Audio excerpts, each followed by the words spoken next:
भगवान बड़े हो गए। धीरे धीरे गोपियां माखन ले जा करके मथुरा जी देने लगी। मथुरा में जब गोपियां माखन ले करके जाती हैं तो भगवान रास्ते में मटकी फोड़ देते हैं, रोक देते हैं। तुम सारे दुबले पतले हो जितने ग्वाल बाल ब्रिज के हैं, और ले जाके उस ससुर को ले जा करके दे देते हो। वो तो तंदुरुस्त हो रहा है तुम्हारे गैया मैया का दूध पी करके, छाछ और तुम्हारा घी दूध खा करके, और हमारे तुम्हारे संतान कितने दुबले हैं। सभा बैठी हुई थी, सभा में यही बात चल रही थी। जाके कन्हैया कहने लगे, बाबा ये कहाँ की बात है कि सारे ब्रिज का जितना माखन है सब मथुरा चला जाता है, तो अपने खाते नहीं पीते नहीं, सभी बालक दुबले दुबले से हैं। ये तो कोई अच्छी बात नहीं है। अरे तो कन्हैया क्या करें, कर देना पड़ता है। अगर नहीं देंगे तो राजा रहने नहीं देंगे, तो राजा को कर देने के लिए ये माखन जो है ये जाता है वहाँ पर। तो कन्हैया क्या करे कि कोई अब मानेगा नहीं, तो मटकियाँ फोड़ना शुरू कर दिए। आकर के अपने सासू से कहती हैं, सब कहती हैं, अरे देख भाई तेरा लाला जो है ये बहुत तंग करता है और हमारे घर में मटकियाँ फोड़ देता है। मेरी सास मुझसे बहुत लड़ती है, अपने लाला को समझा दे। माता जसोदा कहती हैं, 56 लाख जिसके 9 लाख गैया, उसके घर में घी दूध माखन की क्या कमी है बताइए। तुम तो ऐसे हमारे बच्चे को ऐसे दोष लगाती हो। अरे बहन हम झूठ नहीं बोले जसोदा, सुन रे तेरा बालक आज भी मेरे घर आया। भगवान जाते 4 बजे उठ करके सारे गौशाले के जितने बछड़े थे सबको खोल देते, गैया का सारा दूध पी लेते। अब जब दूध पी लेंगे गैया का, तो दूध कहाँ से देंगी मैया। इतने में अपने वहाँ की एक बहुत प्रभा नाम की एक गोपी थी।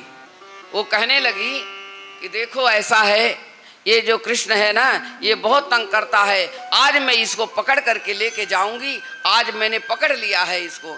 तो ब्रिज में हमारे उत्तर प्रदेश में भी अब तो खैर चारों तरफ थोड़ा पर्दा हट ही गया है, लेकिन अभी भी गांव में बाहर से नहीं निकलती, चाहे अयोध्या में चाहे ब्रिज में अभी पर्दा है। जेठ के सामने ससुर के सामने घूंघट इतना रहता है। हम लोग स्वयं भी करते हैं, ऐसा नहीं है। अब जाकर के हमारा भी छूट गया, नहीं तो हम भी पर्दा करते थे। तो वहाँ पर वो इतनी घूंघट काढ़े हुए प्रभा नाम की जी तो नई नई नवेली दुल्हन बहुत घमंड में भगवान का हाथ पकड़ी और पकड़ करके बोली, आज तू पकड़ा गया, रोजाना ये काम करता है, चल मैया के पास तुझे ले चलती हूँ, आज मैं बताती हूँ तुझे। भगवान कहने लगे, अरे गोपी तू क्यों तंग करती है मुझे, मेरी क्या गलती है, देख मैंने तो कुछ किया नहीं। अच्छा कोई बात नहीं, मैया के पास ले चल। थोड़े दूर जाते हैं, कहते हैं मेरे हाथ में दर्द हो रहा है, गोपी जरा ये हाथ तो पकड़ ले। उस हाथ को धीरे से दे देते हैं।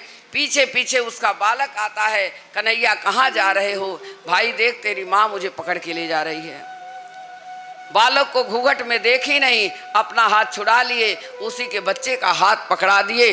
अब चली गई वहाँ जसोदा मैया के पास, ले आज बताती हूँ, खूब अभी दिखाऊंगी। रोज आना अपने बच्चे के कहती है, नहीं ये आज पता लगेगा। कन्हैया इतने में निकल गए, चले गए महल में। अरे जसोदा सुन तो सही, जरा देख तो तेरे बालक ने क्या करके आया है। ये छोरो मेरा जीनो हराम कर दिया है, आज मैं इसको पकड़ करके लाई हूं, तो देख जरा क्या करके आया था। सारी हमारी जितनी मटकी के जितने मक्खन रखे हुए थे सब इसने तोड़ ताड़ दिया, और सारे ग्वाल वालों को ले जा करके वहाँ पर बंदरों को भी खिलाता, खुद भी खाता है, और मेरे को भी हमारी सास रहने नहीं देती। आज मैं पकड़ के लाई हूँ। जसोदा मैया कहती, अरे क्या सुबह सुबह आ गई घर में चिल्लाने के लिए। कही देख तेरा छोरा क्या करके आया है। छोरा का हाथ पकड़ करके जैसे ले करके जाती हैं, वैसे क्या करते हैं भगवान तो अपने अंदर चले गए, आसन पर सो गए। सो करके तो आ करके जैसे जसोदा जी देखती हैं तो कहती हैं, अरे गोपी पागल हो गई क्या, क्या हो गया मैया, जरा देख तो सही, घूंघट उठा, तेरा बालक है, पकड़ के लाई है। इतने में भगवान अंदर से आ रहे हैं, वो रोते हुए, मैया बहुत देर हो गई, मुझे माखन दे दो, मुझे माखन दे दो। माखन मांग रहे हैं। कह रही मेरा बालक सो करके आया है, कन्हैया तो सो रहा है कान्हा, तेरे घर कहाँ पहुंच गया, तो अपने बच्चे का हाथ पकड़ के ले आई है। देखती है, कह रही छोरा तू कहाँ से आ गया, पर तेरे को पता नहीं, मुझे तो कन्हैया तेरे को हाथ पकड़ करके कह दिया जा अपनी माँ के साथ, मैं तो चला। ओ भगवान ने बड़ी बड़ी लीला करी है।